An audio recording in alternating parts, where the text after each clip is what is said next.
SAIK TV was op die lug. Suid-Afrika het uiteindelik sy eerste televisiekanaal gekry. En daar was groot opwinding, maar ook groot verwagtinge. Ons program vanaand begin met 'n spesiale nuusbulletin. Goeienaand.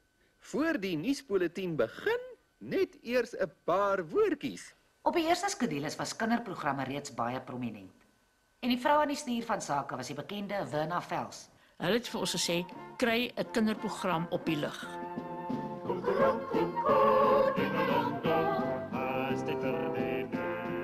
Louise Smit het vir my gevra, maak vir ons 'n wysietjie. Man, en ek gaan toe en ek met 'n vreeslike ingewikkelde storie maak ek 30 sekondes of 45 sekondes, ek kan nou nie presies onthou nie, 'n stukkie musiek. Sy sê nee, dis glad nie wat ek wil hê. Dis heeltemal te ingewikkeld. Dink spoggerig. Wat wil jy nou doen? Dis 'n kinderprogram. Sê ek, nee, maar goed Louise, ek sal probeer. En toe gaan ek en ek vat die woordjies en ek skryf die liedjie en daar werk dit toe redelik goed.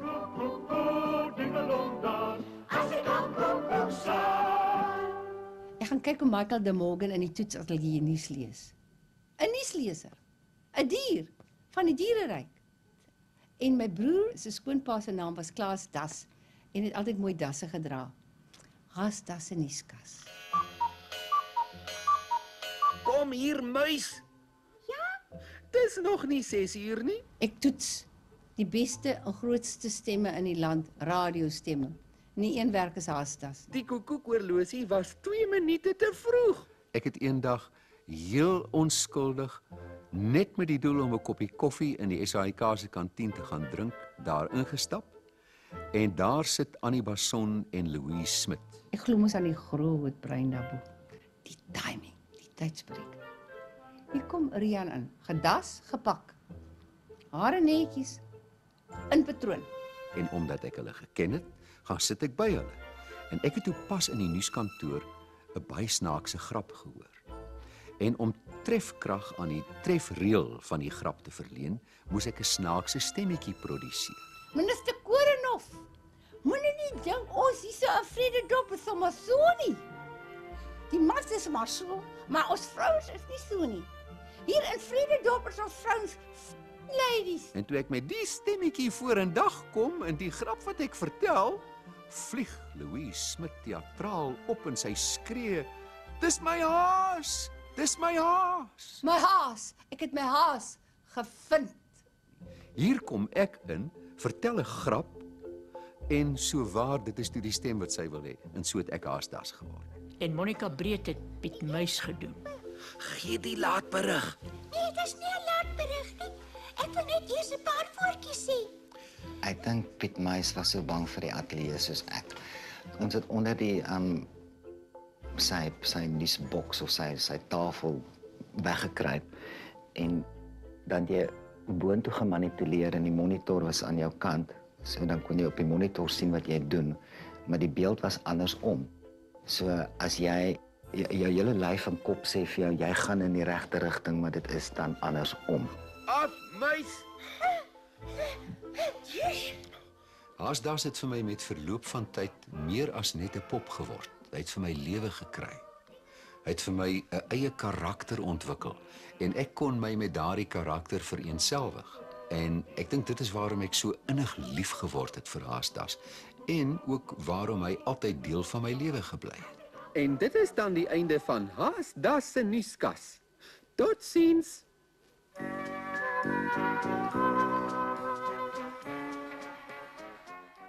'n Ander geliefde persoonlikheid, die sangeres Karike Keesenkamp, is nader getrek om 'n kinderprogram aan te bied.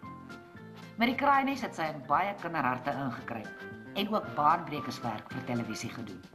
Kraaienhuis was ons jeugprogram en ons is baie gelukkig om baie goeie aanbieders te kry. Daar het ons het 'n hele paar aanbieders gehad, onder andere ook Janie de Tooy en so aan. En toe het ons vir Karike Keesenkamp. Dag sê, julle het seker al almal lekkers by die huis gemaak, soos toffies en tamaletjie en klapperys. Maar probeer gerus volgende keer die lekkers. Ek praat te vinnig. Ek het nie 'n drama graad nie. Hoe gaan ek nou voor 'n kamera nou iets kan doen met kinders. Nou het julle al ooit gewonder waar die lekkers vandaan kom wat julle in die winkels koop? Ek onthou ook 'n keer, ook in die beginjare van Kraaiennes, waar daar 'n kriek in die ateljee was. Nou, ons het opgeneem in ateljee 4. Nou dis 'n groot ateljee en dit is die ateljee waarin ook hulle ook noot vir noot nog steeds doen. En daar sit ek en daar hoor ek daai kriek. Nou enige klankman kan vir jou sê dis 'n nagmerrie, want dit is 'n klankdigte ateljee.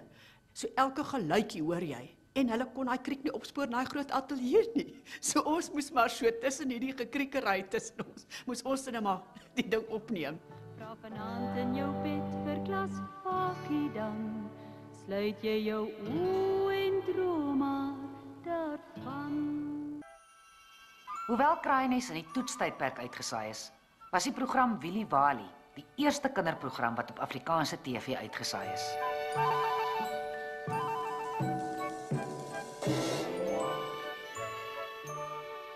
Willy Wali was van die begin af sal ek maar sê, ons basisprogram. Want jou eerste basiese program op televisie is altyd 'n speelkamer. Play School in Engeland, Sesame Street in Amerika. Jy het 'n program waarin jy allerlei goed kan doen en jy skep karaktertjies vir daai program. Jy begin basies met 'n gesonde program en jy maak dit opvoeding op 'n roomys. Kyk, ons mag nie formele opleiding gegee het nie. Ons mag kinders nou nie geleer skryf vir die kleintjies of so nie. Maar enige goeie kinderprogram het tog 'n bietjie opleiding in. En ook op die naam Willy Wali besluit het ek gedink aan Simbamba. Vat 'n liedjie wat bekend is, Willy Wali. En ek gaan met die program na Wina toe, Willy Wali. En sy hou baie daarvan. Die eerste aanbieder was Estelle Rousseau en later Elma Potgieter. Maar die bekendste een wat 14 jaar lank die program aangebied het, was Magda van Viljoen. Sjoe, saam koud vandag. Hallo maatjies, dag julle. Hallo.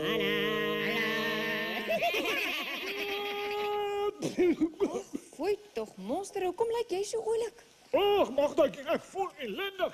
Dag Magda. Dag Karel, ai, dis al maar sleg om so siek te voel. Kinders het nooit vir my tannie gesê nie. Wat ek vreeslik waardeer het, hulle het byvoorbeeld geskryf, liewe Karel, Sarel, Magda en Benny. So ek was een van die karakters, ek was een van die mense, deel van die stel. Hulle het my nie gesien as 'n aparte persoon wat nou inkom en die storie vertel of die lot bymekaar hou nie. En dit was vir my spesiaal. En wat veronderstel was om net 'n jaar of 2 te wees, het op die ou einde 14 jaar geword. Zak het altyd gesê en gespot en gesê ek is die langslewende aanbieder op televisie. Daardie tyd nou nog. Magda was 'n baie goeie aanbieder van Willy Wali. En sy was veelsidig, sy was presies wat jy nodig gehad het. En sy het 'n goeie sangstem gehad. Hare blink en wangetjies rooi, het vrugte en groente en lyk nog te mooi. Werner, ek, Annie Smit, Estelle Rousseau, Alida van Maltitz wat die poppe gedoen het. En ons het daar gesit, veral ek en sy en Henny, gesê, nou maar hoe moet die poppe klink? En Louise het gesê, laat julle lei deur julle eie gevoel.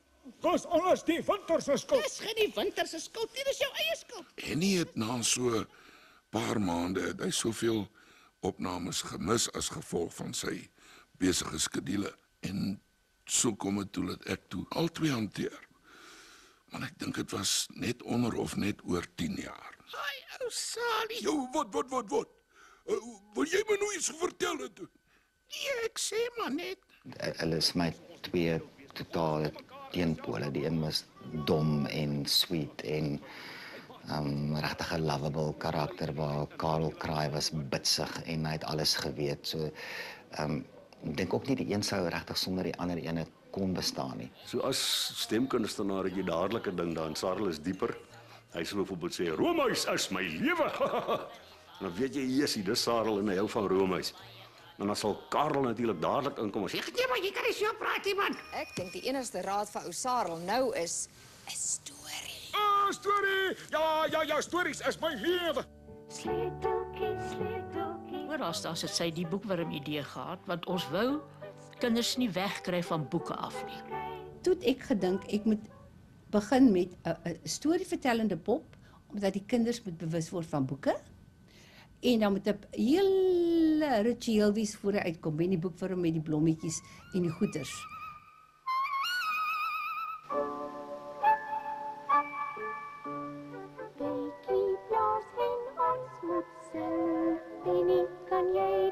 Louise kom eendag ingehol aan my kantoor en sy het hierdie handpop. Ek sê, hallo Werner, hier is Benny Boekwurm.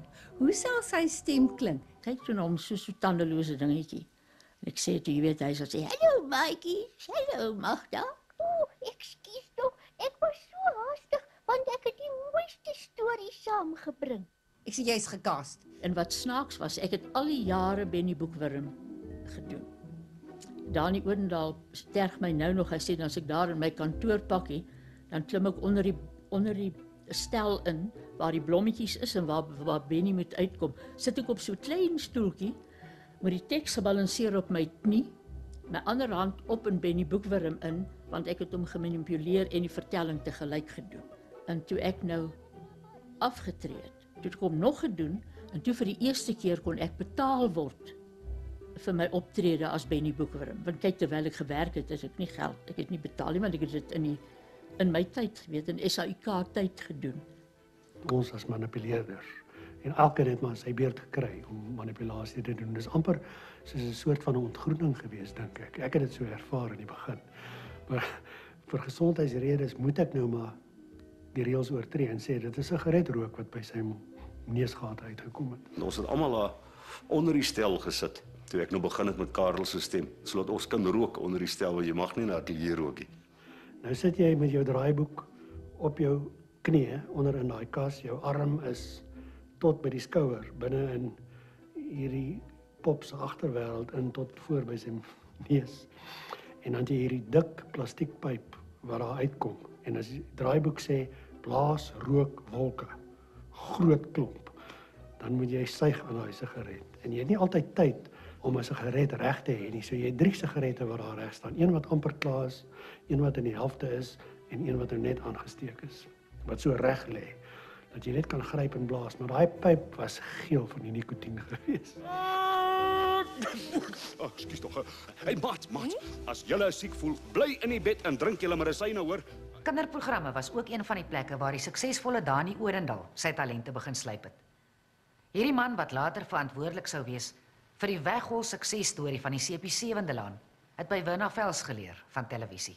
Werner is ook 'n baie streng baas om voor te werk. Mens het maar lig geloop vir haar, omdat sy sulke ongelooflike hoë standaarde gehad het. Mens het nie kanse met haar gevat nie. Na terselfdertyd was sy ongelooflike inspirasie geweest, omdat sy soveel geweet het, veral van kinders en van kinderprogramme, en met heeltyd aangespoor tot iets beter. Vrolik en so fyn. Francina Vark is gebore uit 'n tante wat ek gehad het, wat hoogs eksentriek was, maar vir my as 'n kind was sy altyd 'n bron van inspirasie en pret. En toe die dinge daarom ontwikkel, jy weet, toe sy hotel-eienares is en die spulkarakters wat sy om haar vergader het, was die een meer eksentriek as die ander. En die stories het amper van natuur gekom, jy weet. So die ideale idee was daar om 'n verskeidenheid interessante karakters te skep, wat vir die kinders interessant sal wees en nie die voorspelbare stereotipe nie. Vanoggend is Francina Vark baie vrolik.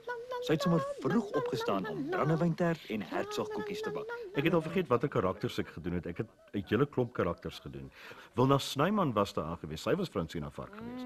1957. Skitterend, Philippus, net die regte oesjaar. Uit Stellenbosch het 'n lid van die bekende Engelen-familie by televisie aangesluit. Jan Engelen se drama-agtergrond het hom goed te pas gekom in hierdie nuwe wêreld. Daar was soveel taboes in die drama-afdeling oor goed waaroor jy nie mag praat nie, wat jy nie mag sê nie, wat nie mag gedoen word nie. En daarom het ek besluit, nee, maar ek wil na die jeugafdeling toe gaan, waar daar meer vryheid is, waar die vryheid eintlik is jou imagination. Een van sy eerste produksies was Theo Hannibal se gewilde Adonsele, wat jarelank in die Burger as strokiesprent verskyn het. En dit was 'n marionetteprogram en dit was nogal 'n groot storie. Ons het Hannibal ingekry om die tekste natuurlik deur te gaan. Ja, en toe mannetjies Papiane, waar bly jy heeldag? Kom ons 'n bietjie ry, pa. Naam Hartlam.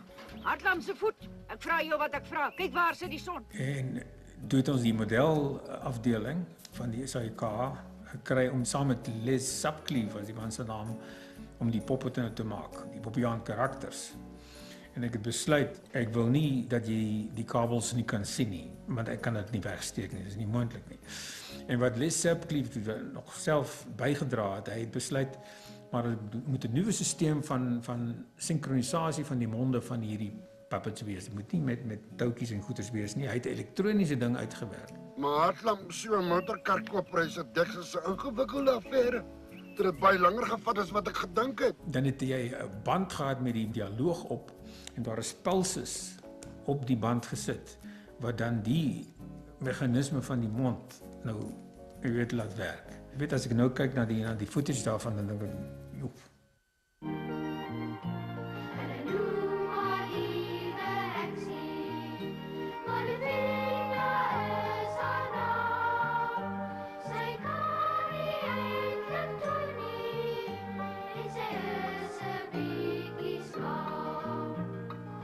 Wynand Velds se Liewe Heksie is ook deur Louise Smit na die skerm gebring.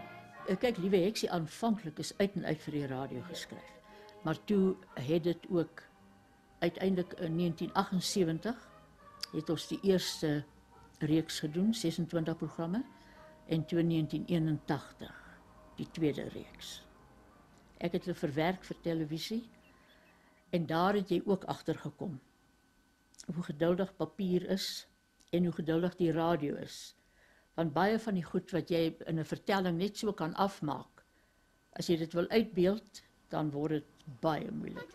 Ja, ons moet vir Liewe Heksie 'n sitplek kry, want sy mag nou op skool gaan.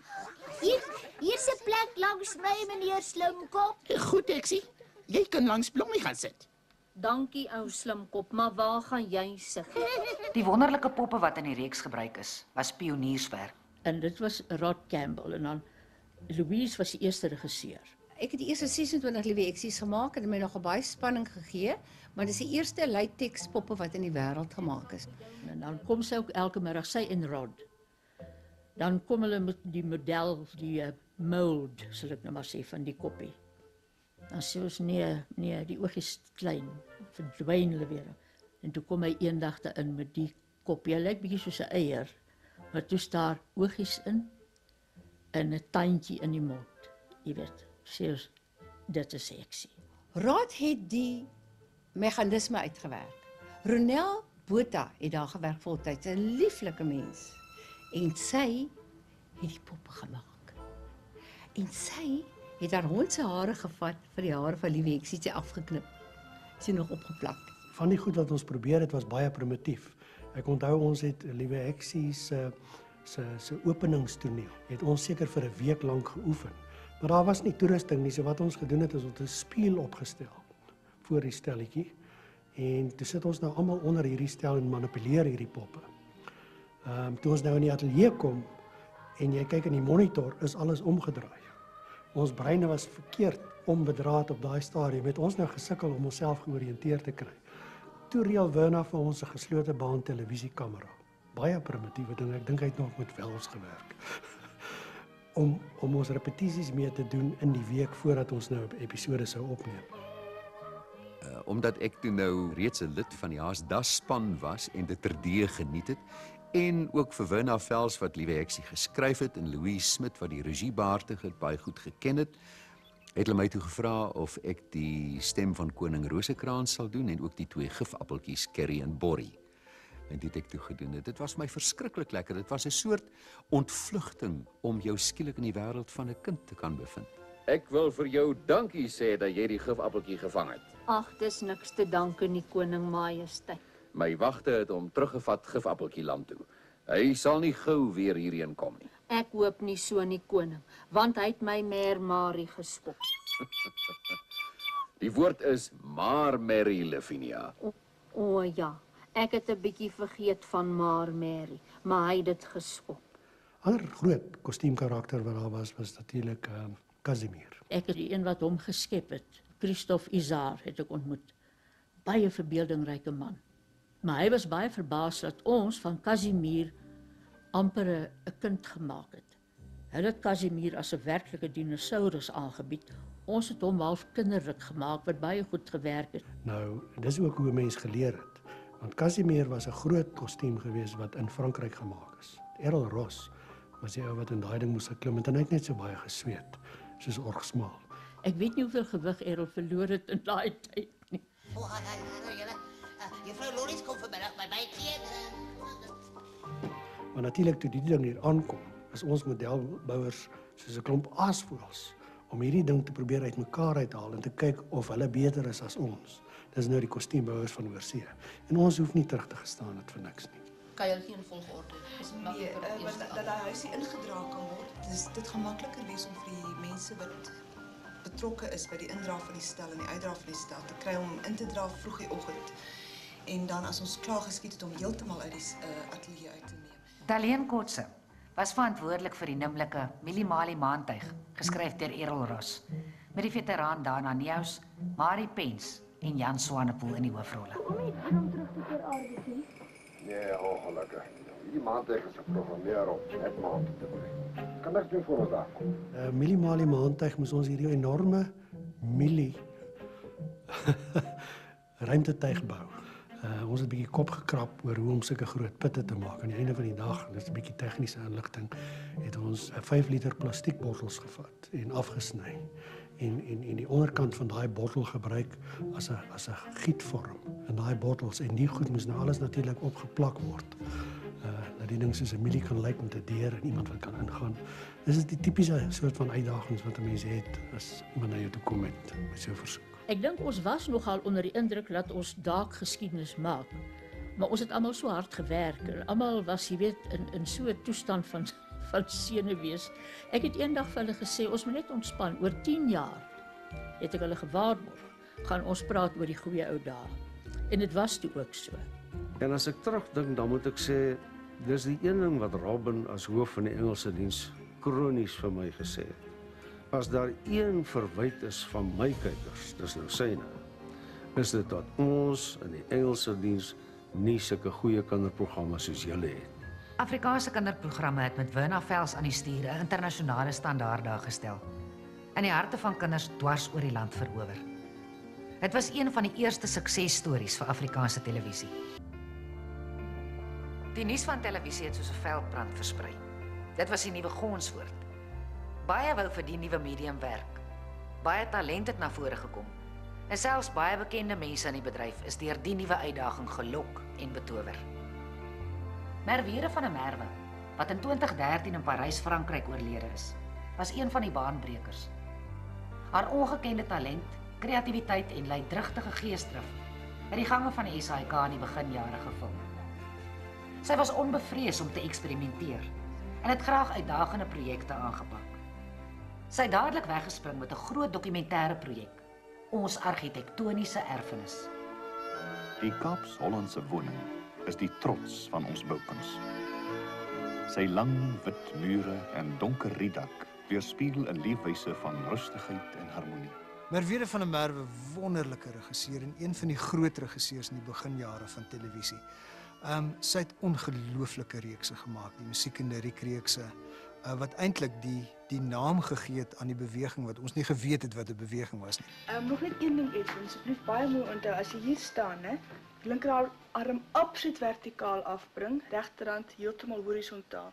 En die ene wat ek van Merwe onthou was die ongelooflike detail wat sy altyd mee gewerk het in 'n ateljee. Oor en oor en oor, totdat dit absoluut perfek was. En tot vandag toe, jy weet, as jy na haar werk kyk, ja, jy kan sien die medium en die resolusie van die beeld is baie ouer, maar tot vandag toe kan jy daai hand van die meester sien. Jy weet net so hoe sy die skote opstel, die hele redigeerproses is absoluut Merwe. Wat vir my die wonderlikste was van Merwe, niemand kon haar in 'n boks sit nie. Kyk, sy het gevloek dat 'n matroos sal bloos. En sy was reguit, jy weet, sy was so reguit soos 'n kordeling deur 'n vrot peer. Daar was nie doekies omdraai nie. So jy het altyd geweet waar jy aan of af was met Merwe. Meestal was jy af, maar as jy aan was dit 'n goeie dag. Nee, sy was baie reguit geweest, maar baie goed. Stefan Bouwer het ewe diep spore getrap. Hierdie uiters begaafde regisseur se passie vir die kunste het oorgeborrel en hy het alles wat hy gedoen het met teatrale oorgawe gedoen. Was sy vroeër werk sluit in die heerlike komediereeks Dokter. Later sou Bouwer heelwat klassieke werke en operas met groot entoesiasme aanpak. Stefan en ek was soulmates geweest. Ons het geklik van die eerste oomblik wat ons mekaar gesien het. En in die tyd wat ek in Johannesburg was, het ons mekaar elke dag gesien. Al was dit net vir 'n ou wyntjie. Hy was 'n gentleman en wat lekker is ons het altyd pret gehad saam met die werk. Jy weet, ons het verskriklik, ons het meer gelag as iets anders, maar as die tyd is verwerk, dan het ons dissipline gehandhaaf en so aan. So hy was 'n baie fantastiese mens. Ek en Stefan was ook in 'n verhouding gewees op daai stadium. Ons het mekaar baie goed geken uit die aard van die saak. Ek het presies geweet wat hy soek en hy het presies geweet wat hy by my gaan kry. Dit is hoe ons saamgewerk het en baie lekker en baie goed saamgewerk het. Dit was nie nodig vir hom om ure met my te spandeer en te sê presies hoe hy die karakter sien nie, want ek het hom goed genoeg geken om te weet presies wat hy in gedagte het. Die heel eerste drama wat ons geskiet het was 'n produksie met die naam van Oom Diederik leer om te huil. Waarom huil jy nie, Diederik Blas? Ons laat hier enkel mense deur wat huil. Hoekom moet ek dan huil, meneer? Ek dink Stefan is iemand wat hom vir my by uitstek. Hy het lekker stukke gedoen. Ek dink dan byvoorbeeld om Diederik leer om te huil, waar ek 'n ou oom gespeel het. Dit was 'n verskriklike ding. Dit was die aakligste skrip. En ons het alles gedoen. Ek het die stel gebou, ek het die kostuumering gedoen, ek het die grimering gedoen, ek het die catering gedoen, ek het die produksie gedoen en ek het 'n soort van uitgevind. Daar is so iets soos kontinuïteit. Met verloop van tyd sou die SAIK baie van sy ou programme uitvee. Na bewering om plek te maak in die argiewe en om ou bande te hergebruik. Talle vroeë ateljeeproduksies het so aan die slag gebly. Onder andere die gewilde Dokter en Drama. Weg. Gert Eysel. Hy het gevoel hy moet iets bewys wat vir jou sê, jy weet, hy's maar net kort, hy's nie kortliks of so nie. En daai groot houding van hom het gemaak dat hy vir 'n tyd lank in die begin arbitrair en alleen gesê het die oomblik as die argief vol word, dan sê hy wis. Jy weet, elke 3 maande het jy 'n lys gekry. Dan sê hulle vir jou, die argiewe raak nou baie vol. En watter van hierdie reekse of enkeldramas kan nou gewis word? En dan elke keer het ek teruggeskryf en gesê, geen een. Hierdie werk dien as 'n geskiedenis van die Afrikaner se kultuur en sy skrywers en sy spelers en sy regisseurs. En van die tye van jy weet, mag nie gewis word nie, dis deel van ons kultuurgeskiedenis. Klaar. Maar ek het nie 'n sê gehad uit die aard van die saak, nadat ek daar weg is nie, maar daar was vorige mense wat net gesê, ag ja, dis stok buite in die pot strooi. Want ons het dokter geskiet en ek dink 'n episode 'n week. Jy weet, en dit was vir ons verskriklik geweest, want ons het gerepeteer vir 3-4 dae en dit het geskiet vir 1 of 2 dae as ek reg onthou. Vandag skiet ons 'n episode, 'n 60 minute episode in 4 dae. Ek het myself glad nie gesien as 'n komediespeler nie. Toe ek maar net gedink ek gaan dit net stryd en ernstig speel en as die situasie snaaks is en die teks is snaaks, dan moet dit maar snaaks wees. En gelukkig het dit toe so gewerk. Maar dit was eintlik 'n baie lekker vuurdoop geweest. Dit was fantasties, dit was baie snaaks. Ek weet hulle sê altyd, jy weet as jy werk op 'n produksie en 'n snaaks, dan sit nie snaaks as jy dit uiteindelik sien op beeld nie, maar ek dink dit was baie populêr en dit was wonderlik om op te werk. Ek en Greta staan en ons kyk terug na wat hulle wys wat hulle nou net opgeneem het. En hy het so 'n skoot van Greta. Ek kan nie presies alles onthou nie, maar Greta staan so en ek sê vir Greta, ek fluister vir ek sê vir Jesus, Greta, ek sou moes nou nie daai skoot so geskiet het nie. Ek sou baie nader gekom het want ek moet kyk daar so lyk dit so. Hier kom die stemme uit die hemel uit. Sê Stefan, is dit so meneer van der Berg? Ek word bloedrooi van kop tot tone. En nooit besef jy weet daar nee, die mikrofone hang mos hier in die dak. So hulle het alles gehoor daar bo in die boks. Dis 'n ander ding van televisie, weet die regisseur sit daar in 'n boks. Ek het die rol gespeel van Suster Brink. Sy was die kwaaieste gewees, het al die man se hande geklap. En sy het 'n verlede gehad. Sy was 'n sirkusartiste gewees. Ons het dokter verskriklik baie geniet, die mense wat daarin was. Was 'n lekker span gewees. En so dis amper soos 'n familie wat opgebreek het. En toe het ek gevra 'n vakansie om my episode daarvan te skryf. Toe het ek geskryf en ek het dit gebaseer op die eerste hartoorplantings wat gebeur het. Ek kan onthou ek in my daai tyd baie vasgeloop in die sensuur wat daar geheers het, want een van die gesprekke was oor hulle soek nou 'n geskikte pasiënt waarop hulle 'n varkkat oorplant, en toe was dit dat ek moet 'n man wees, want ek onthou Koko het gesê Tiete is taboe op TV. en dit het hulle baie ontstel dat ek die woord Tiete gebruik. Soos dit nou maar was daardie tyd, is al die oproepe en die besware en die goed oor ons programme na my toe deurgestuur. En een van die fokuspunte was 'n muurtelefoon waarvan die nommer duidelik sigbaar was op die skerm.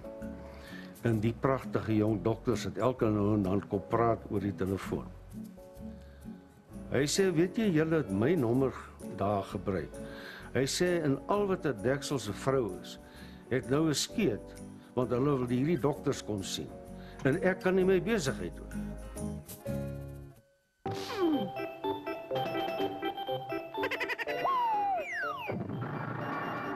Wie se idee was dit in elk geval? Jan van Riebeeck, superster. Ek het geweet dis waar ons afsteen, maar nee, toe luister ek mos na jou. Jy kan appeleer, Bella. Maar hoe lank dink jy gaan dit vat en hoeveel gaan dit my kos? Kyk, Stefan het 3 gedoen. Die eerste een was dokter, toe drama en toen Zini Spa. En hy het oor die algemeen dieselfde kernspelers gebruik. Uiteraard het daar ander gewissel. Die eerste ding wat ek op televisie gedoen was drama. En dit was my inleiding in my kennismaking met televisie. En ek wou nog altyd van dit klein is, wou ek films maak. En toe sien ek, nee maar, hier's nou televisie, ek wil dit doen. En ek het begin draaiboekies skryf en eksperimenteer en so, want ek het besef, jy kan nie die hele tyd speel nie. Ons land is te klein, jy weet, jy moet ander dinge ook doen. Daar het ons aan pret gehad, want dit was 'n toneelgeselskap wat nou kastig die koms van Jan van Riebeeck gedoen het in die Kaap. En ons het ook 'n bietjie Hollands gepraat en so aan. Hulle het sulke plankbrandertjies gehad wat so heen en weer beweeg het. Nou het ek nou kastig daarin geduik. Nou duik ek in die wanneer gaan die brandertjies dan so glas water agter die brandertjies, dan kom ek en dan 'n spoeltjie water so uit. Bill Flynn het met drama bygekom en Bill was een van die heel snaakste mense wat ek in my lewe ontmoet het. Hy was 'n wonderlike, veelsidige akteur. Hy kon Death of a Salesman speel soos dat jou trane buggel oor jou wange en dan kon hy so snaaks wees.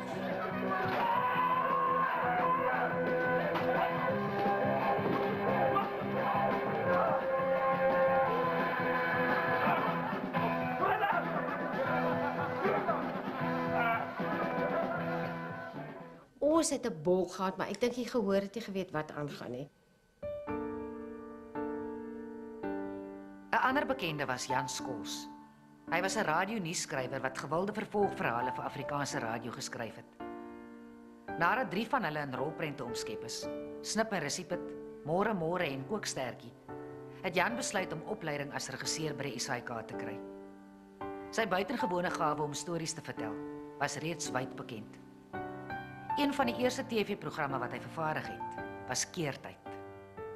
So die opgewondenheid hier in die Kaap was nogal groot toe ons hoor Jan Skols kom af en hy kom doen episodes van sy eerste reeks vir televisie Keertyd, ook hier in die Kaap. 'n reeks oor 'n koerantjoernalis. En hy was volgens baie artikels daai tyd die eerste Afrikaanse TV superster. Ek weet nie of Doan Boshoff nou nog so dink nie, maar dit was 'n wonderlike avontuur met 'n verskriklike televisiespan. Ons het almal vir baie jare baie saamgewerk. Dit is die wonderlikste ding, ek vertel dit altyd vir mense, dat die hele geselskap, die akteurs, tegnici, met hulle apparaat en 'n 5 gallon Tassenberg kan, het in een kombi gery van Johannesburg. Ons het nie dollies gehad en sulke goed, ons het op 'n reistoel die kameraman gesit en geskiet. Dit was wonderlike tye gewees. Die eerste draaiboekhandleiding wat ek gelees het in my lewe was toe SAIK begin met TV, toe kry hulle 'n handleiding, toe gee hulle vir ons almal 'n handleiding. Toe ek en Jan hom gelees, of probeer lees, en mekaar gesê, kom ons doen dit nie. Ons het nooit dit gevolg nie. Ek en Jan ken mekaar van laat 60s af. Boeke geskryf, jy weet, en sulke goed. Hy het my gevra om 'n episode te skryf, my eerste TV-teks.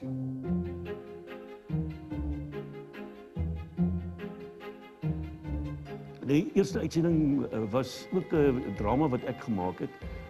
Daai maandag aand was dubbel alibi. En toe sou klop aan die deur. Nou sit ons 'n hele paar televisiemense sit nou daarvoor want ons wag nou angstig om hierdie eerste uitsending dop te hou. Klop aan die deur. Die jaker. Ek sê asseblief net nie vanaand nie. Kom môre aan. Jy weet, kom môre aan terug. Ons is besig om na iets geskiedenis te kyk hier, jy weet, wat ook al. Nou ja, hy het die volgende aand weer gekom. En dit was Sibyl Coetzee en Paul Eilers en ek. En op een of ander manier het iemand gedink ek en Paul lyk nogal na mekaar in daai stadium, toe ons nog almal jonk en ongeskonde was. Wat wil jy? Niks nie. Noem my maar Vader Christmas. Mag seker 'n grapie. Luister, jy's in die moeilikheid, nee Becker. Maar ek was natuurlik baie korter as hy en ek het op sulke stils geloop. En daar's so 'n toneel waar ek so by die kroeg toemank staan. En Tromterblans was die kroegman. En dan, jy weet maar so lank vat beligting en sulke goed. En dan sê ek, dubbel brandewyn asseblief. Dan gooi Trom dubbel brandewyn. En ek drink hom, en gooi nog een en ek drink hom. En uiteindelik moes ek toe, die kamera's daar, en ek moet na die kamera toe loop. En Fred sê, hy sit nog so en kyk, toe is ek weg. Toe val ek van die stilte af, want ek het sulke oor stilte gehad, om so langs nie toe. Ons het almal daarna sit en kyk, my ma het in die Kaap gekyk, en sy het net gesê, "Ai my kind, as jy so 'n kroek is, dan maak ek liewer my oë toe, jy weet. Moeders kan nie daai soort ding hanteer nie."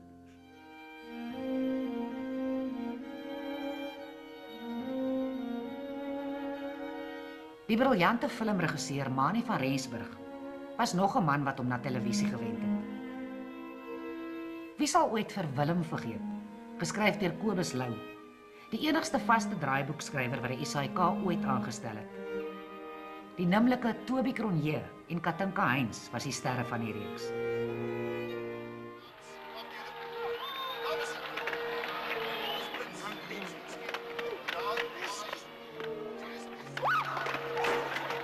Die eerste ding wat ek altyd onthou is dat ek glad nie geweet het wat aangaan nie.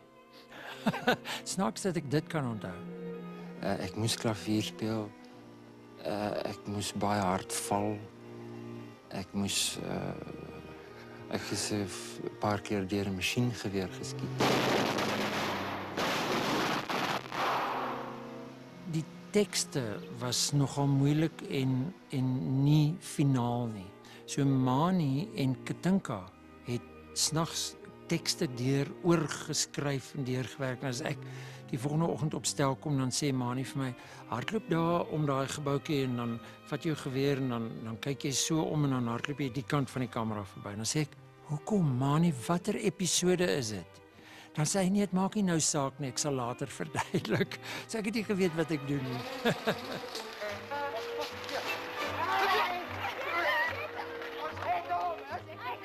Mense stop jou in die OK Bazaar en hulle sê vir jou, ag, laat my net 'n bietjie lag of sê net vir my shame of haai meneer of.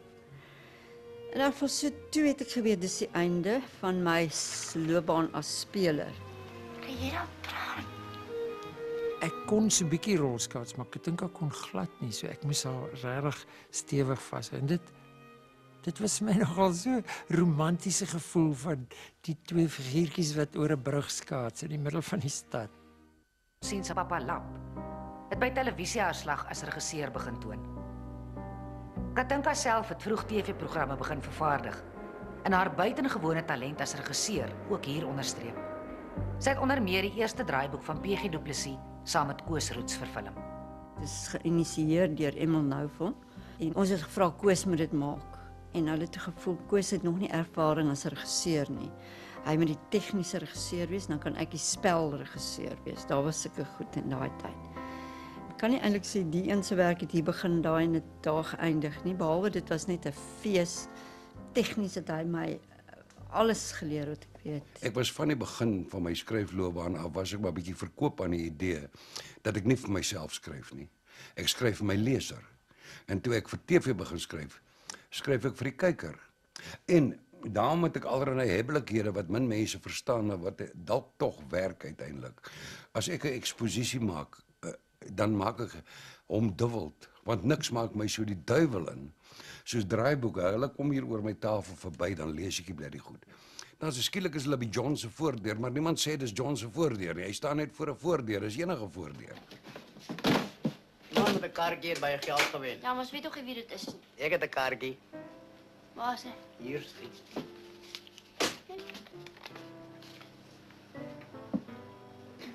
Niks werk nie. Gooi maar weg. En ons het 'n groot Amerikaanse kar nodig gehad wat gelyk het of hulle perd met die kar raak gery het. En ons het toe nêrens kon ons toe een kry nie. Toe gaan ek na 'n vriend van my toe wat 'n tweedehandse motorbesigheid gehad het in Worcester, ou Jack Holloway wat 'n groot legende was. Kom toe aan en sê vir hom wat ons soek en Jack sê nee, hy het net die regte kar, hy sal hom vir ons bring. En ons het op Philadelphia geskiet en so 2 dae later bring hy die kar vir ons. En maar die kar met keer niks nie. Ek sê vir jou, Jack, maar jy verstaan nie, die kar met lyk vir 'n perd raak gery. Hy sê nee, dis nie 'n probleem nie. Watter kant wil jy stukke hê? Ek sê regterkant. Wag, ry in 'n boom vas, jy sien dit stukke trek. Ek sê nou, hy sê nee, bring net die kar terug as ons klaar is. Omtrent so 'n maand later, wat is die kar terug Worcester toe, ons kom daar uitklim, toe storm 'n ou my. Sê, wat die hel het jy my kar gemaak? Hoekom jy hom so gestamp? Toe was dit nooit ou Jack se kar, net sommer een van sy kliënte se kar gevat. Uit die pen van Obie Pretorius, bekende radioskryfster, het net 'n bietjie liefde gekom. Die geliefde Esme Everhard was te sien in die hoofrol en Betty Kemp en Friedrich Starr as die verliefdes. Moenie die boek vergeet nie, Lammie. Kort het my ingeroep en gesê, hoor, nou moet jy 'n videoreeks maak. Nou goed, dit was 'n groot omskakeling. En die vaardighede was ook nog nie so goed ontwikkel soos vandag nie. Ook die spelers moes gewoond raak aan die medium. Hy kind, nou waar is ek nou? Het die ouma gekom? Het hy iets gevang? Is hy veilig? Nee, Talie, die mis is nog dik oor die see. Hy was nog hierdie. Wat doe jy huiswerk aan by my hoor? Chips.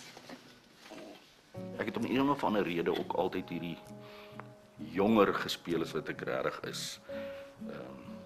Babyface of iets wat ek al, maar nou nog kry ek ouens wat my so op die skouers sal klap en sê, yes, ou Lammie, of yes, ou Trompie, en iets waarvan ek nie regtig hou nie. Is jy nou simpel? Ek het 'n liefde gehad vir die teater. Dis hoekom ek drama gaan swat het op Stellenbosch. Maar televisie het ongelukkig of gelukkig op dieselfde oomblik begin toe ek klaar gestudeer het. Ja, ek het gou kom verneem of jy hom nie daar. Nee, ons het nog niks weggehoor nie. Sit Maritjie. Waar is hy? Sy lê nog hoofpyn. Mense het vreeslik gekla aan die begin, want hulle het gesê, "Hoekom speel ek 'n huishoudster?"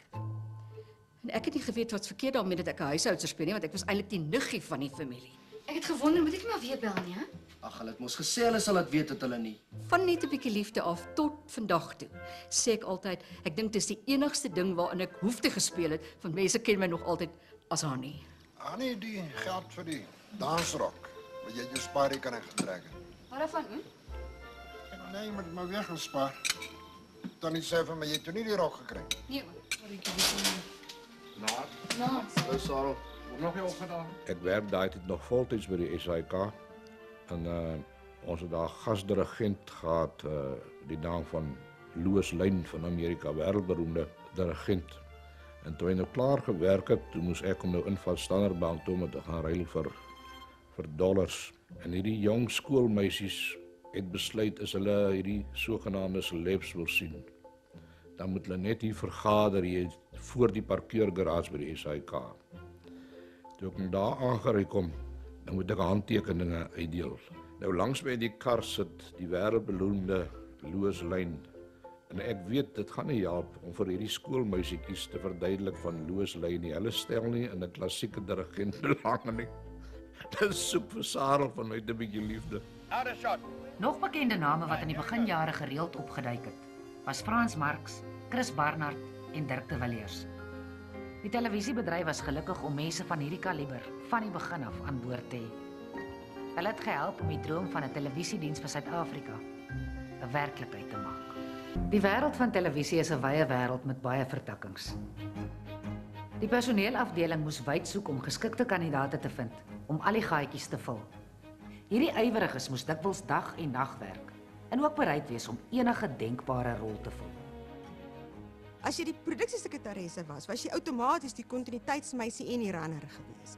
En as jy daai het iets bestaan soos 'n produksiebestuurder nie. So as jy assistent-regisseur was, pos waarin jy aangestel is wat ek daai tyd was, dan was jy outomaties die assistent-regisseur wat beteken jy's die AD as dit 'n location shoot is, jy's die vloerbestuurder as dit 'n multikamera produksie is, plus jy's die produksiebestuurder. Jy het geleer hoe om absoluut alles te doen. Ek het kos gemaak vir produksies in ons woonstelletjie. Dit gaan al met my kar afgery stel toe. Ons het stelle herbou. Ons het byvoorbeeld die heksestelle het ons deur die nag gesit en verf om betyds laat te kry om die volgende dag te kan opneem. Die verf was nog nat.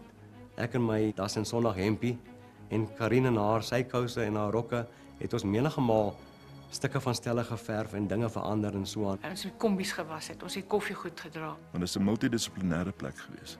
So dit het jou 'n kans gegee om al daai goed te doen wat niemand eintlik buite die kans voor gekry het nie, wat van die begin af in die buitebedryf gewerk het nie. Ateljeespanne moes soms bond staan om tegniese probleme tydens lewendige uitsendings te hanteer. In those days, like World at War, was transmitted off the telecine live. And if that film snapped or the machine stopped, whatever reason, we had to quickly turn around, play some music, put the slide up, we apologize for the interruption, and then try and fix the problem as soon as possible, as quickly as possible. In the meantime, Dorian, or whoever was on duty as an announcer, as a presenter, she would then rush into the little studio next to us and would prepare a little speech. Toe maar ons is terug en jy is gereed. Goed, ek dink jy moet maar net, sodra as wat ons dan nou net weer ons volgende aankondiging doen, maar net iets sê daaroor. Verskoning vir die onderbreking. And then we would go back to the broadcast. Jy het dalk enige idee van wat gebeur het? Laat ons weet sodra jy seker is, hoor. So dit is 'n ongelooflike interessante plek om voor te werk gewees het. My grootste voorreg in televisie was, ek was die oorgang tussen die tegnologie en die skepende kant. En met die ingenieurskakel om die beste toerusting te kry vir die instandhouding van die toerusting, vir die aankoop daarvan en vir die navorsing van wat is nuut op die mark en wat kan vir ons van waarde wees. Hoewel die bedryfsmense streng gesproke tegniese personeel was, het hulle self nooit so gesien nie. Beligting het 'n baie interessante element want hy het 'n belangstelling in die voorkamera gedeelte, in die midkamera gedeelte en die agterkamera gedeelte van die bedryfsoperateur en dit vervul 'n kreatiewe element. Dit was nie net die programmakers wat hard gewerk het nie. Die ondersteuningsdienste wat te nou aan hulle gekoppel was, het met groot entoesiasme aan die proses deelgeneem en 'n integrale bydrae gelewer om programme vir die nuwe televisiediens moontlik te maak. Ons het kunstenaars aangestel of getoets of laat toets om te kyk of hulle se stelontwerp kon doen en ons het ons eie stelfabriek gevestig in Auckland Park. In die televisiegebou in Henley Straat, Auckland Park in Johannesburg, was die wêreld agter die televisieskerm soos 'n sprokieswêreld. Henny Heeman het 'n afdeling vir toneeldienste gestig en vir Johan Roos aangestel om dit te bestuur. Henny vertel dat hulle die kunsterade van destyds behoorlik geplunder het vir personeel. Hulle het gesoek na skepende mense, kunstenaars met die vermoë om enige idee op skerm te visualiseer en ambagspersoneel wat stelle, poppe, kostuums en rekwisiete kon ontwerp en maak. Van die beste werk in televisie het uit hierdie afdeling gekom en die standaard was van wêreldgehalte. Akteurs kan voel of die omgewing reg is vir hulle. Dit help hulle om in karakter in te kom. Jy weet, as mense gemaklik is in die omgewing en die beligting is reg, dan werk die produksie op die ou end werk dit baie beter. Ek dink mense kan sien die energie wat ingaan in die kreatiewe proses. Ek kan nie glo dat ons 'n hele berg in Ateljee 5 gebou het met perde en alles. As ek dit vergelyk met wat ons nou het ons met ongelooflike groot begrotings gewerk. Ek het saam met Ken Kirsten programme gemaak oor Beatles Songbook en hierdie verskriklike 17 verskillende stelle. So ons het geweldige ambisieuse projekte aangepak. Die departement waar ek beland het, daar was toe al 3 mense aangestel gewees. En eintlik as modelbouers, as 'n ondersteuning vir spesiale effekte, Maar met persone soos Louis Smit, wat met idees gekom het oor poppe, het ons mekaar moes vertrou met ons vaardighede waarmee ons daar aangekom het. En dit het nie lank geneem nie toe ons 'n volwaardige departement geword het. Die poppe wat in kinderproduksies gemaak is, was pionierswerk. Jy kom daaraan met 'n klomp teorieë. Ek dink nie baie van die mense het die voorreg gehad om genoeg materiaal te hê in die tyd voor televisie om te eksperimenteer, om al hierdie goed te maak waaroor jy sou kon droom nie. Maar ewe skielik is die geleentheid daar. So almal moes eintlik gekeer geword het om hulle self nie dood te werk nie. Daar was ontsettende toewyding geweest. Niemand het mekaar wantrou oor jou toewyding of verborgde talente nie, want almal het net meer as 100% gegee. En daar was nie boeke oor hoe maak 'n mens 'n Sarel Seemonster of 'n Benny Boekwurm nie. So al hierdie goed moes gemaak geword het, jy dink dit uit en jy kom en jy maak jou prototipe wat ook die eindproduk is. Nou ja, kom ons gaan slaap. Danksy die kreatiwiteit en vakmanskap van die toneeldienste, kon 'n regisseur soos Stefan Bouwer 'n onskatbare bydrae tot die TV-kuns lewer. My eie dierbare kinderkamer. As dogtertjie was dit my slaapkamer en hier is ek weer tuis. Ja. Sy klassieke kostuumdramas het groot werke uit wêreldliteratuur ingesluit, waaronder die Pase, die Wilde Eend, die Kersietuin, Juffrou Julie en die Drie Susters. Van ons voorste akteurs is in die dramas gesien. En Roe Engelbreg was verantwoordelik vir hulle pragtige kostuums. Groot hartstog het hopelik nie monsieur Duval's eetlus bedek nie. Marguerite. Gaston, bly om jou weer te sien. Nog steeds so jong, Sagada. Nog veel jonger. En die sake van die hart? Ek het die kostuums ontwerp en ek en Jackie saam met hulle. Vir die eerste paar produksies het ek die kostuums op my eie klein naaimasjienkie in my woonstelletjie gemaak. Daar was nie seamstresses nie, daar was nie masjiene nie, daar was niks. Dit was net hierdie bar klaskamers met 'n lesenaar vir elkeen van ons. Maar toe uitsaai-sentrum gebou is en ons oorbeweeg het soontoe, het die kostuumafdeling baie uitgebrei. Ons het uiteindelik teen die tyd wat ons so te sê toegemaak het, sal ek maar sê, het ons 'n enorme personeel gehad. Ons het 4 permanente snyers gehad. Ons het 12 permanente masjiniste gehad. Ons het 'n modiste gehad wat net hoede gemaak het. En heeltemal 'n aparte rekwisiete afdeling en die stelbouafdeling natuurlik wat al 3 ontwikkel het in baie groot en baie suksesvolle autonome diensverskaffers wat toe bekend geraak het as toneeldienste. Die dames wil seker geheime bespreek. Is dit niks met jou te doen? Wat 'n heerlike geur van viooltjies. Strand? Dan weet jy iets van parfuum of ook? Destyds het ons nog deur die nag gewerk. Ons het Miss Julie klaargemaak toe die nuwe skofmense 8uur. Ons het net sulke bloedrooi oë gehad, maar dit was net van spel. Stefan het my die dag gebel toe sê hy vir my, hoor jy, hy wil my graag sien en ek moet vir hom hierdie rol doen. Ek het vir hom gesê, Stefan, ek dink nie ek is opgewasse vir die rol nie. Ek ken nie Strindberg so goed nie. Toe sê hy vir my, hy het vir my ander slegte nuus. Ons het 3 weke om al die woorde te leer, bewegings en op te neem. Party mense is blykbaar gebore om te ly. My arme Christina. Dat dit jou lot moet wees om in so 'n gesin in te kom. Nie 'n baie groot rol nie, maar 'n baie lekker rol.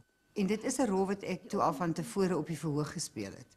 So ek het die rol geken. Die verhoog was op daai stadium nog die ding wat jy doen.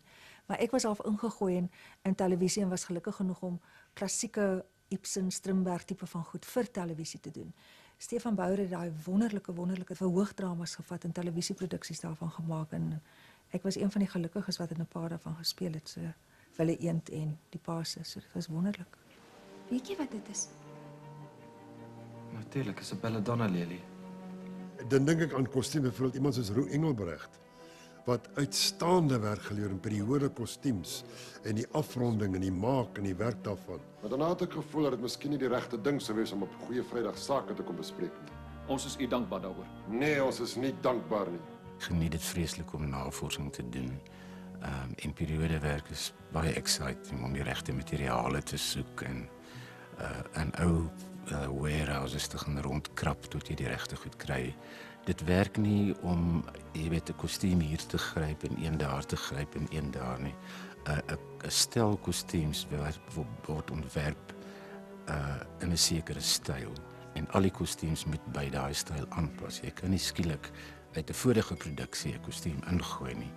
Dit sal altyd soos 'n seer oog, jy weet, uitstaan. En kleur vir my is baie belangrik om menseverhoudings aan te dui, veranderings in verhoudings, om sekere akteurs of aktrises te beklemtoon in belangrike tonele. Dit kan mens alles met kleur doen. Daar's kleure wat nie beskikbaar was in die Victoriaanse tyd nie, daar's kleure wat mode was, en so verander dit van tydperk tot tydperk. Die detail was ongelooflik. Ek het nou nog 'n stuk lap wat ek van Roe geërf het. Dit was een van Sandra Prinsloo se rokke. Ek dink dit was in die Kersietuin. En ek was so gek oor die rok en toe ons klaar is, toe gee Roe vir my so 'n stuk lap. En daai stuk lap is 'n skrikkelike mooi lap, is 'n stuk kant. Is nou nog 'n gordyn in my badkamer. Stefan is 'n regisseur wat saam met jou sal partytjie hou. En alles sal doen om jou op die plek te kry waar jy en hy saam die karakter kan skep. Ek het 'n nominasie daarvoor gekry vir beste aktrise saam met Diane Wilson daardie jaar en dit was my baie spesiaal. Dit was my groot eer om saam met haar genomineer te word. Stefan het ongelooflike kwaliteitwerk gedoen. En daar ook, dit was 'n groot rolverdeling, pragtige kostuums. En dit het vir my gevoel nader aan die soort van teater wat ons gedoen het, waar ons Shakespeare en Chekhov gedoen het. Dit was meer ernstige aard wat ons gedoen het op die verhoog en toe dit gevolg op in televisie. 'n Ongelooflike voorreg om met haar te werk, jy weet, want hier was ek 'n betreklike groentjie en nou nog groener wat die TV betref. As hulle die brandstapel aansteek, nie eerder nie. Buig dan jou kop na my toe. Hulle is jou toelaat om jou moeder vir die laaste maal te soen.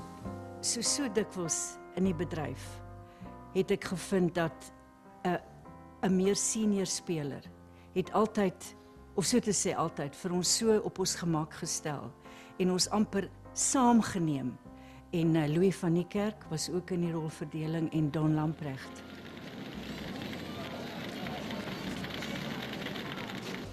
Red hulle. Sê dis my wens, my bevel. Mag nie, hulle sal nie sterwe nie, hulle is onskuldig. Bart Nel is in samewerking met Karat Films vervaardig. Chris Barnard het hierdie boek van J. van Melle tot 'n enkeldrama verwerk. Die rebellie van 1914 ontstaan as gevolg van die besluit van generaal Louis Botha om Duits-Wes aan te val. Manne, ek is hier om my afkeuring uit te spreek oor hierdie ding wat die regering nou wil aanvang. So dit is 'n Duitse maatskappy wat dit vir die SAIK gedoen het en die SAIK het my geleen aan hulle dat ek die regie daarvan gedoen het. En toe ons wegtrek, is dit net wow, daar gaan ons. En toe ek nou by 2-3 aansluit, is almal polisie wat daai perde gery het. Toe hierdie twee ruiters gedink, kyk, geen akteur gaan vir ons wegry. En ons moes aan die buitekant van die kamera verbyry. Maar hierdie perde besluit, kort pad tussen die kamer en die boom, en 'n tak het my so oor die kop gevlaan. Ek was heeltemal uit, ek het op die grond gelukkig afgeval. Uit soos 'n kers het hy daar geval. Ek gedog, die produksie is verby. Ons gaan nie verder kan skiet nie. Hulle het my van bo tot onder ekstrale geneem om te kyk wat is stikkend en wat is nie stikkend nie. Hy was gelukkig nie ernstig beseer nie. Hy het 'n bietjie swelsel op die kop gehad wat die grimeermeisies toe maar weggedokter het. Fred het redelik baie gerook en het in sy sak altyd 'n pakkie 30 sigarette gedra, die groot sigaret. Karel se perd staan daar en hy staan toe nie waar ons wil hê hy moet staan vir die kameraman nie. Hy moet so tree wat hierdie kant toe staan. Ek stap toe nader en klap hierdie perd. En die perd het geskop. Toe ek weer kry toe lê ek so 5-6 streë verder aan. Gelukkig toe vir Fred presies geskop waar daai pakkie sigarette was. Anders dink ek het hy 'n probleem vir die toekoms gehad.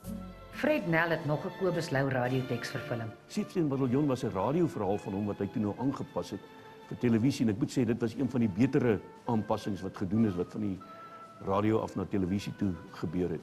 Dit was baie goed geskryf geweest, die tekste, die karakters het diepte gehad, die karakters was vol rond geweest. So en ek het 'n dwelmverslaafde gespeel. Moet nog hier besteen wees. Ek sal dit gou vir ons opwarm. Luister hier. Ek wil nie tee hê nie.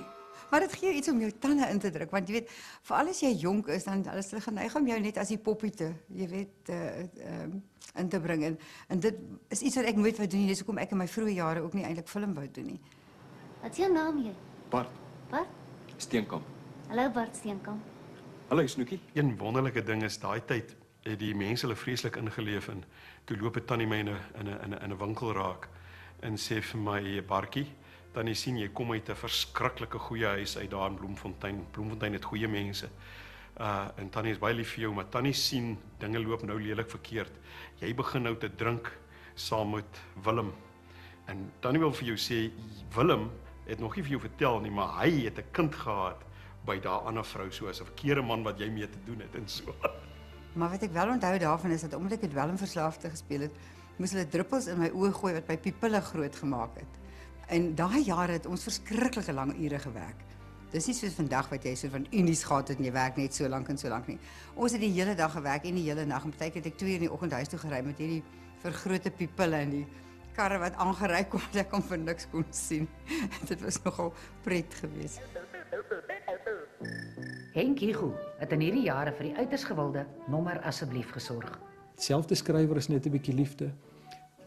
Basies dieselfde aanslag, hierdie keer met Mems de Bruin en oom Alex Heinz, as die 2 ouer mense, Johan van der Merwe wat ook intussen al oorlede is, Solly Oosthuizen wat op baie jong ouderdom oorlede is, en Wouterien Tron wat later in hoof geword het van die drama-departement van die ou Pretoria se Technikon. Nommer asseblief was fantasties, want ons het letterlik 'n week lank of 3 weke lank het ons repeteer en dan het ons 3 episodes geskiet. So dit was eintlik amper so net so 'n klein stappie verder van toneel af in TV. Natuurlik, dit was 'n luukse. Mens kry dit nie meer vandag nie. Ek gaan net 'n draai daar by die poskantoor maak. Juffrou Kutsie, hoe gaan dit? Nee, baie goed, dankie. Ek het so lekker op die plaas gekuier met Dewal. Ek hoop regtig julle nooi my weer. Ag, maar al te seker. En ek onthou die opwinding want ons stap in hierdie SAIK ateljee in, maar dit is enorm. En die hele stel is daar gebou. Al die vertrekke wat vir die storie gebruik word, is daar in die ateljee. Dit was asemrowend geweest. Ek weet nie hoe die vrou dit hier uithou nie. Kan jy nie jou stintpype jou nes gaan rook nie, Kasie? Kriekie. Ek gaan maar 'n bietjie lê, ek is moeg van die ry en die ou deksel se rookry het my glad hoe kopseer gegee. Nommer asseblief. Ek bly. Wat vir my lekker daaraan was die feit dat ek op 'n klein dorpie groot geword het. So die hele sentrale en partylyne wat die mense so inluister was deel van my hele agtergrond. So ek het baie tuis gevoel. Pieter de Bruin het altyd gepraat van jou spelerspalet, wat ek dink 'n baie mooi uitdrukking is. Jy is regisseur, die skilder wat met hierdie verskillende kleure, hierdie verskillende spelers kan skilder. Daar was so aan die kant so 'n toonbank geweest waar jy jou programme gaan haal het en jou tekste was daar vir jou uitgesit en dan die skietroosters. En daar was ook so 'n kleinerige monitor waar hulle die rasjes gewys het. Maar Henk wou nooit gehad het ons wat nou begin daar. Die eerste 2 weke daar is, moet die rasjes kyk nie. Hy sê want jy skrik jou mors dood as jy vir jou op TV sien. Chris Barnard was een van 'n handjievol skrywers wat in die beginjare oorspronklike tekste vir televisie geskep het. Die eerste enkeldrama wat hy gedoen het was Nagspel, voor ek begin regie doen het. 'n Baie interessante enkeldrama met Marius in die hoofrol as 'n tronkvoël. Ek is 'n vrou wat so klein polisiestasietjie bly. Al die daai knippies en goeder en kom jare af. Jy hoor wat ek sê? Ek gaan dit nie doen nie.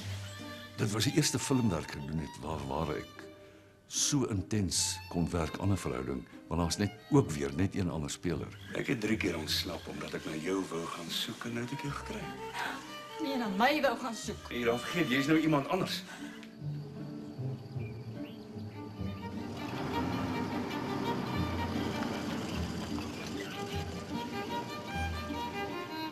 Toe maak TJ7 'n geskiedenis.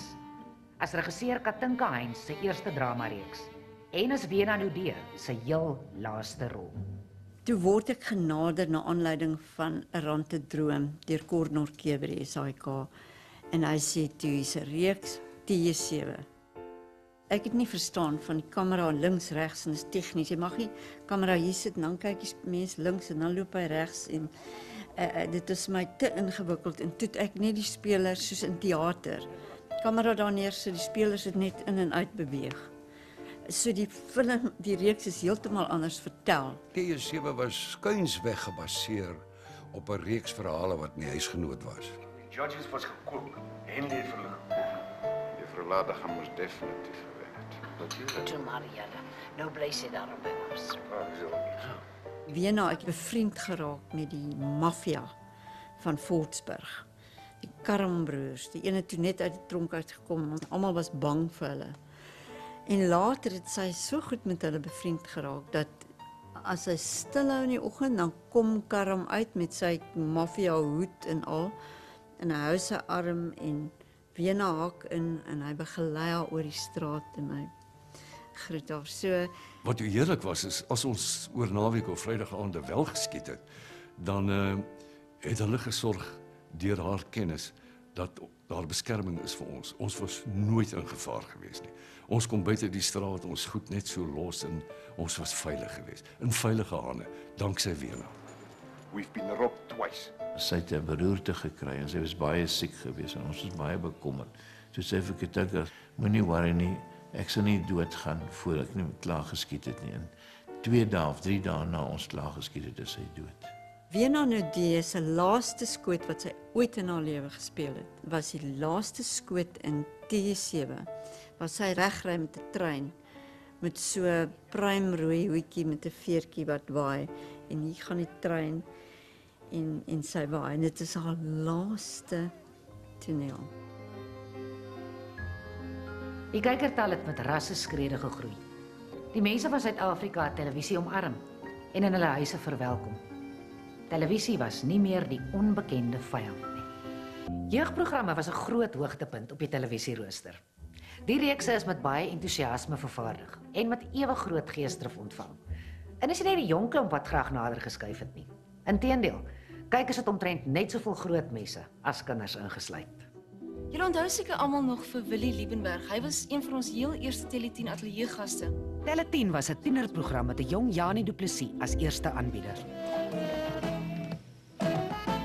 Hoi, kom hier. Kom hier. Maar dit was nou so 'n middelslagprogram. Ons het hom gemik op 'n 12 jaar ouderdom.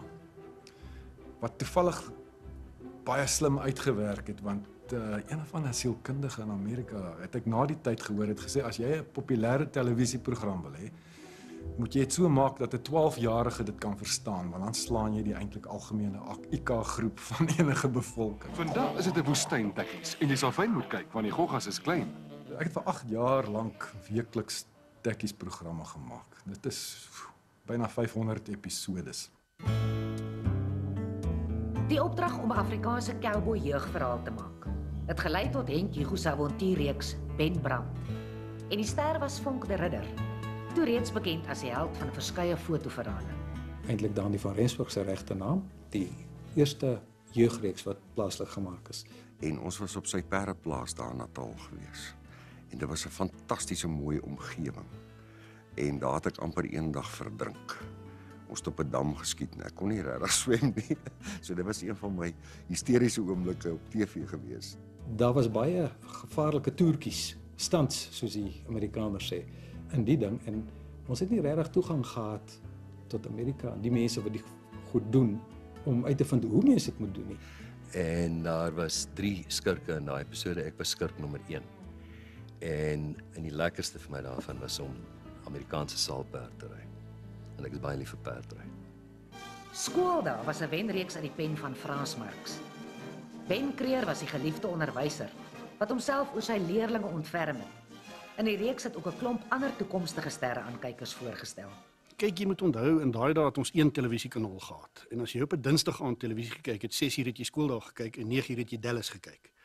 Restaurante het op Dinsdae aande toegemaak. Ek was in die heel eerste reeks van Skooldae wat Frans Marx gedoen het. Ek het gehoop meneer sal gehoop ek sal wat. By ons kom eet, meneer. My ma het gesê ek moet vir meneer vra. Sy en my pa wil al lank al vir meneer ontmoet omdat geskiedenis my geliefkoeste vak op skool is, meneer. Dit was ongelooflik gewild. Ek meen Ben Creer was so ek het die karakter gespeel van een van die skoolmeisies en ek was verlief op my Ben. So ja, ek het 'n baie groot ster geword en dit was die begin van my loopbaan. Ek dink as dit nie vir skool daar was nie, sou ek baie harder moes werk om te kom waar ek gekom het. Ek verstaan nie. Verbrands mevrou Dievenage. Skeer u ook nou die gek. Heertjie, moenie romanties wees nie. Toe ons die tweede reeks skryf, toe sê Frans vir my op die stel die dag, ek kom nie môre in nie, jy doen die regie van nou af. My byna besompeld geskrik. Maar gelukkig het ek lank met Gretchen Holzappel gesit in die editing, die redigering van die eerste reeks en daar leer 'n mens dink ek van jou skote en wat werk en wat werk nie. En wat interessant was, is dat daar nadat skool daar uitgesaai is, 'n baie groot toeloop was van mense wat wou gaan onderwys gee. Die filmvervaardiger Dirk de Villiers het pionierswerk gedoen met Interster, 'n gewilde wetenskapsfiksiereeks waarin poppe die volwasse rolle vertolk het.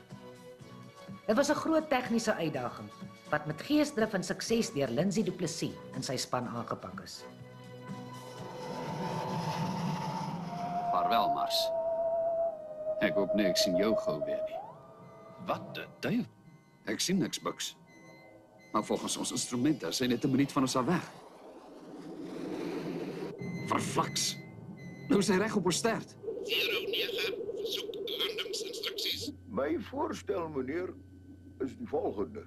Dirk de Villiers was die vervaardiger en Lindsay het die poppe gemaak, 'n baie talentvolle mens gewees. Die poppe, die stelle en 'n baie gewilde reeks onder die jong mense en ek dink ook onder die volwassenes. Was 'n voorloper in die wêreld. Hulle het in Europa, ek vrou my al gekontak en hulle skryf daaroor. Hulle skryf oor hierdie ongelooflike werk wat hy gedoen het. Hy het in Amerika net ietsie misgeloop, maar soos goed as maar werk. Ja, anders het hy in vennootskap met hulle goed gedoen en so voort, jy weet. Jy weet, daai tyd was apartheid en hierdie was 'n meisontklant, jy weet. As jy ergens by 'n plek inloop en hoor jy kom van Suid-Afrika, dan slaat die diere toe, jy weet. Maar ek wou in die apartheid tyd wou ek die program gaan verkoop. En as hy in Engels geskied geweet, sou ek hom verkoop. Hierdie kamera neem koels af. Hy het spesiaal gemaak om 'n traject koel, as jy 'n koel skiet, dan skiet jy hier verby en dan volg hierdie kamera daai koel sodat hulle kan sien of die koel reg getrek en of hy nie tuimel nie. En al my ontploffings wat ek gedoen het Interster is op hierdie kamera geskiet. Dit is 'n baie gespesialiseerde kamera. Hy loop 600 rampies per sekond. So jy weet, die koördinasie moet redelik goed wees tussen rol en action, jy weet. Wanneer jy rol, maak jy net zip, dan is hy klaar, jy weet. So in daai zip moet jy daai ding blaas, jy weet. Marinus Wynbeek se gewilde wetenskapreeks het 'n nuwe belangstellingswêreld vir jong kykers oopgemaak. Dit bly daarom wonderlik om te sien hoe fyn en kompak so 'n duikboot aan mekaar gesit is. Om hierdie masjien te laat swem moet 50 man soos 'n geoliede masjien hiermee kan saamwerk. Kyk, omdat ek in die wetenskap opgelei is en ek was 'n dosent in fisika, het ek dacht nee, ons het nou fisika nodig, wetenskap nodig. Toe begin ek die program die Brandkluis, en maar 'n weird naam gewees. En ek kry vir Marinus Wynbeek om die ding aan te bied. Bou 'n lekker stel en ons het toe vir 'n paar jaar ons die reeks in die Brandkluis en dit is 'n ongelooflike populêre program. Maar ek het een ding van Marinus gesê, jy stap nie op en sê goeie naand waterkaal nie. Jy staan nie so met 'n bottel of 'n ding sê, ja, ek dink hoe hulle hierdie glas gemaak het. Goed. Gooi ek 'n klip in die water. Ons weet mos, die ding sink. Of as ek 'n stukkie hout in water gooi, dan weet ons mos almal die ding dryf. In die heel eerste program wat ons uitsaai, skryf 'n ou tannie in. Dis dan baie ongeskik dat hy ons nie gegroet het nie. Toe dink ek, ja, nee, nou is ons in die kol. Maar die brandkluisprogram het baie goed geloop en ek het nou die een wat ons gaan hoe 'n duikboot werk. Ons het 'n groot vistank en 'n model duikboot in hierdie vistank gesit in die ateljee en nou gaan Marinus verduidelik hoe 'n duikboot nou op en af gaan en so aan. Maar die vervlakste modelbouers het die vistank aan mekaar gesit met houtlijm. En die houtlijm is se water af erg. En toe ons so halfpad deur is 'n groot, hy's diep. Toe begin die water druk die naad uit en nou begin lek die ding die hele wêreld vol uit. En ons gaan aan, hè. En ek sê net vir die manne, hou aan met daai videoband dat maar hardloop. En ek sê vir Marinus praat, maar die hele ateljee is later onder water stroom uit. Ons het 'n tuinslang ingesit aan die een kant, hou die watervlak net hoog genoeg. Marinus is onder water, die ateljee is onder water, die manne se oë staan so vir die elektrisiteit wat gaan gebeur. Die program is uitgewees. Hy het die Star Tonight toekenning gekry vir die beste wetenskapprogram en ook 'n WNR-prys gewen. En dit laat ou dan iets voel.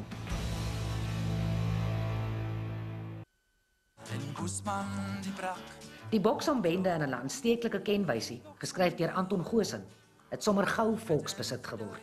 Marita Swanepoel het die meeste van die tekste geskryf. Ek het ook van die tekste geskryf. Ek en Jan Engelen het nog vir Topsy Smith, dit was sy skuilnaam, gaan ontmoet en hy het gekyk daarna en hy was baie gevlei ook oor die feit dat die boeke nou op televisie gekom het en baie belang gestel. Ek moet sê hy is kort daarna is hy oorlede, jy weet, nadat ek kan nie eens onthou of ons dit klaar uitgesaai het nie, maar hy het dit definitief nog gesien. Omdat ek nie hier gebore is nie, omdat ek nie die jeugjare van Trompie self beleef het nie, kon ek van buite af kyk daarna. En kon ek met die meeste van die programme wat ek gedoen het 'n redelik objektiewe benadering hê daaroor. Ek het ons kamp voorgebring. My kamp. O, baie dankie. Trompie, ek het nie ons kamp gebring. Ek was Anna, die ouer suster. En George Ballot was nou die kerel wat by my kom opsit het. En dan moet ek so klavier speel, dan speel ek so die een van die twee goed wat ek nog kon speel.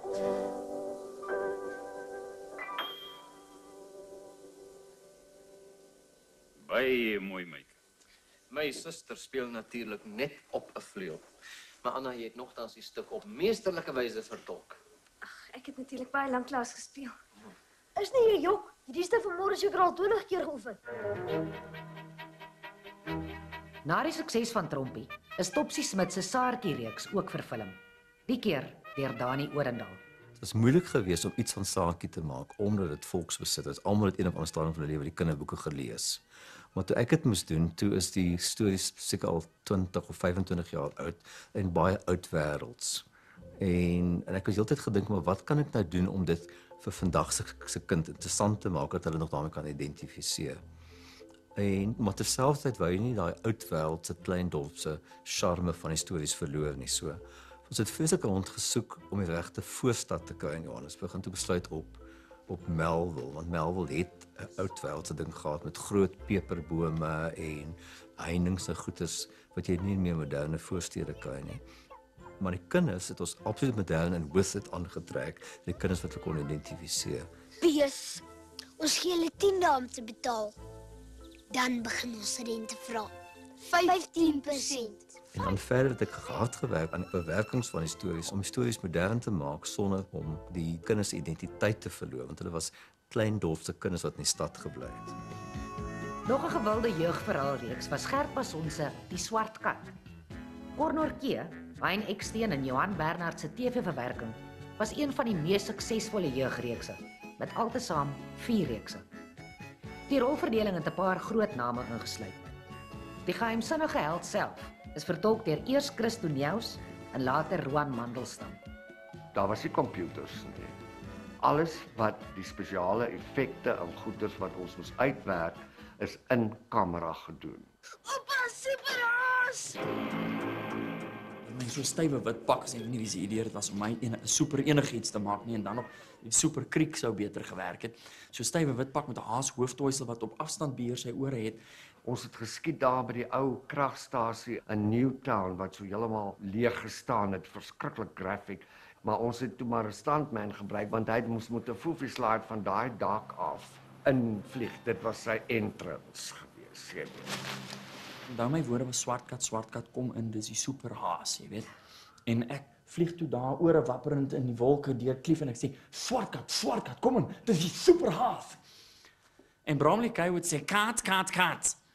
Hoorie so, jy kan nie so praat nie. En dit was vir my fantasties om saam met Chris Camille en hy het dit so goed gedoen. En toe het ek hom nou maar gespeel swart kat. Superhaas, hulle wag jou in. Daar's 'n lokval. Hou uit my kind. Dokters oor 'n paar minute. Ons het nie besef dat die swart kat eintlik 'n nasionale hero gaan word. Stilte, klank, spoed. Take 4.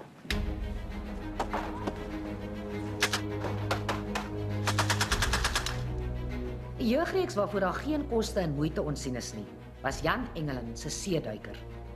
Lindsay Du Plessis en sy span was saam met die SAIK se eie bouers verantwoordelik vir innoverende volskaalse modelle. Dit was 'n avontuurreeks vir jong mense. Baie drama, baie aksie, baie skiet en bomme, ontploffings en you name it. Lindsay Du Plessis was die skrywer daarvan. En ons het baie te doen gehad met Jannie Wienand wat met al die special effects gedoen het. Maar dan ook die modeldepartement van die SAIK. Wat 'n wonderlike klomp mense. Ek weet ons het byvoorbeeld 'n sekwens gehad met 'n trein wat van die brug af ry daar by Lammersbaai.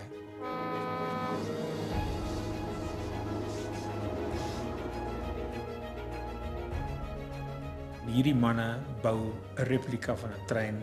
Ek kan nie onthou presies hoe groot was nie. Hy bou die spoorlyn. Hy doen dit met soveel passie en dit vat hom soveel tyd. En 'n paar klappers hier onder en dan val hy af en dan weet en selfs die kontoure van die grond, alles het die ouens gaan afneem en dit presies so gebou. En as jy dan kyk na die footage uiteindelik dink jy die moeite wat daaraan gegaan is ongelooflik. En een van die episodes waar ons 'n Russiese MiG moes gehad het, die modelbouafdeling hierdie volskaal grootte gebou. En die MiG moes toe vervoer word na 'n soutpan, want die MiG moes daar opstyg. En die MiG moes daar ontplof. Daar's 'n helikopter met 'n kamera, daar's hoë spoedkameras om die ontploffings slow motion te kry en die hele ding. Daar's 3 ander kameras wat hierdie ontploffing nou gaan waarneem. En die hele departement, modelafdeling, special effects departement is daar. Jannie Wienand is daar want hy het daai MiG so gerig met plofstof dat hy sê hy kry net lekker as die ding ontplof. En alles is reg en ek het my walkie-talkie by my en ek sê en ek wil spesifiek vir Norman vra as hy reg, jy weet, want hy nou nie droog maak of wat hy. En ek sê Norman, are you ready? Voor die kamera nog rol, plof die MiG. En onmiddellik druk die kameraman hulle knoppies en wat jy nog sien is so 'n bietjie rook en goed so knoppies daar rond hang. Toe kry ons nou die hulp van Dirk de Villiers. En hy het hierdie hoëspoedkamera gehad. En ons het 'n MiG so groot gebou. En ons het 'n klapper in hom gesit met 'n bietjie fuel. En die ding het hoëspoed geloop en die ding is ontplof. En hy het 'n vlammetjie gemaak en dit was die begin van die ontploffing, is gesny na die ou goed wat ons gehad het. En as jy dan na kyk, sê jy, wow, wat 'n spesiale effek was dit. Dit is een van die goed wat mense nie sal vergeet nie. 'n Ander baie gewilde reeks was Vleuels, wat Hannes Roots gedoen het in samewerking met die lugmag, wat van die top kyksyfers gekry het van alle programme. Broer Koos en ek was van jongs af baie lief vir vlieg geweest. Ons het op skool ons al modelvliegtuie goed gebou en ons het vroeg in ons lewens het ons al twee geleer vlieg en ons was baie lief geweest vir die ou vliegtuie, Tiger Moths en sulke goede. En uit die aard van die saak het ons veral broer Koos die goed ingeskryf in die draaiboeke sodat ons hulle kan gebruik, sodat ons die SAIK se geld kan gebruik om ons vlieg te bevorder. Switches off, fuel on, master on, mags on both. Car beat cold, throttle set. Pitch fine, mixture rich. Flaps up, brakes on, prop clear, start. Lyk my iemand het 'n reiswerk gedoen. Jy sal baie keer sien is amper soos Hitchcock wat homself instap en hom in 'n persoonlike vertoning maak. Dit baie keer is maar as jy 'n vliegtuig of 'n ou motor in 'n rolprent sien wat ek gemaak het, is maar omdat ek dit daar wil hê omdat dit vir my so mooi is. Een van die redes hoekom Vleuels suksesvol was, is omdat ons het regtig probeer om die kyker in die vliegtuie te sit, net soos waar ons karakters sou gewees het, die vlieëniers. Hoe kan jou koffie? Dankie, ek sien hom maar jou.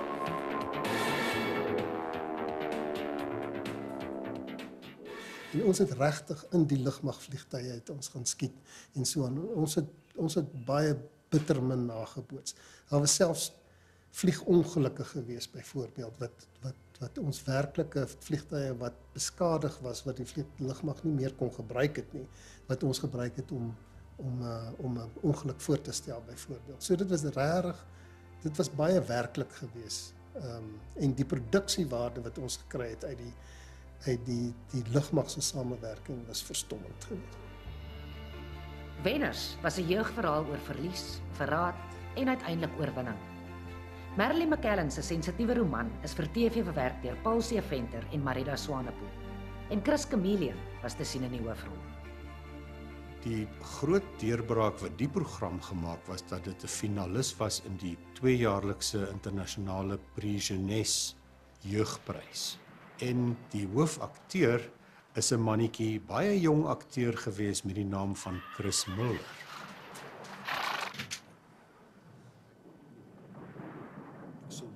Gee laat ek sien. Ek het nie te dik nie. Ja, Cohen gaan nie tyd kry om te kyk nie. Jy sal dit nie eens voel nie, man.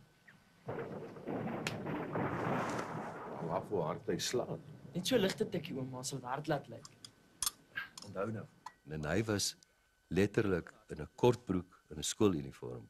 Hy was 'n skoolseun. En hy toe vir my van sy musiek begin speel wat niemand toe nog na geluister het of wou luister nie. Wat wil julle hê moet ek doen? Die goed is weg.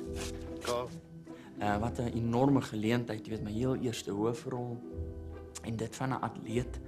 En ek het nog vreeslik geoefen, want ek moes 'n bietjie gewig kry. Ek was net so aan die bietjie aan die maarkant. En hulle sit my toe op 'n spesiale dieet en vir 2 maande voor die produksie op 'n spesiale program dat ek bietjie kan spiermassa bou en kan gewig optel, dat my alsulke goed laat drink. Ek lyk lekker proe verskriklik.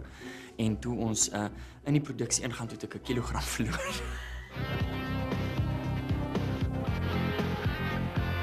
Sonneblom Film se Sleurstroom is geïnspireer deur die opwindende wêreld van motors en renjaars. Draaiboekskrywer Koos Roet se seun Regard was self 'n renjaer. Ja, Waters ry meer petrol uit met duiding as al ons lorries saam. Correct, kan hy Lami vir 2 dae bespreek sodat hy die nuwe kar kan uitlees. Hy klink twak vir hom, kan mens gaan ry nie, hy hoort nie eens in 'n pram nie. Bring die ding in, het ons bietjie kyk daarna. Ja, daai die blerrie koue winter waar ons gewerk het. En my hande moes gedurig in petrol wees. En ek weet nie of jy op 'n koue wintersoggend al jou hande in petrol gesit het om kaarbureiters skoon te maak nie, want die ou het nou self sy karre geservice en goed. En dis eintlik 'n ding waarvan ek niks weet nie, is karre. Mens voeter nie met aluminium nie. Dis nie aluminium nie. Dink maar dit is van iets anders gemaak. Wat speel jy agter daar so 'n dubbel nokkas? Iets se kaart. Hy het geen sulke dubbel nokkas nie. Hy het net kopklippe en stootstange. Koos het besluit hy wil my hê vir die rol. Is 'n fotojoernalis gewees, so ek het gaan leer om met 'n kamera, 'n stilskamera te werk. Robert Hamlin, die fotograaf, het vir my saamgevat op assignments en vir my geleer hoe werk 'n nuusfotograaf. En hulle het renjaer met naam van Dave Sinclair se motor gebruik. Nou dis een van hierdie, ek weet nie formule wat nie, maar daar's een sitplek. En ek moes bo op die petroltank basies sit. En die ou wat bestuur het was 'n renjaer en hy het net eenvoudig begin jaag op instruksie van die produksie. Waar met jou sing so 'n engine. Waar net.